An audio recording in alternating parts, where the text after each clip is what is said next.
समस्त सृष्टिर आद्य कारण से शैलपुत्री से ब्रह्मचारिणी से महागौरी से शिवानी कात्यायनी सत्यर स्थापना पाई से सिद्धिदात्री आउ असुर निधन पाई से महाकाली कालरात्रि सृष्टि स्थिति प्रलय आद्य कारण जगत माता दुर्गति नाशिनी दुर्गा।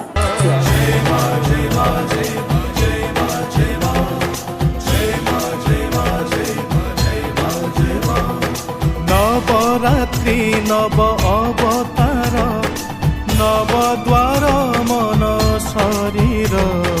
नवरस नव श्रृंगार तुमे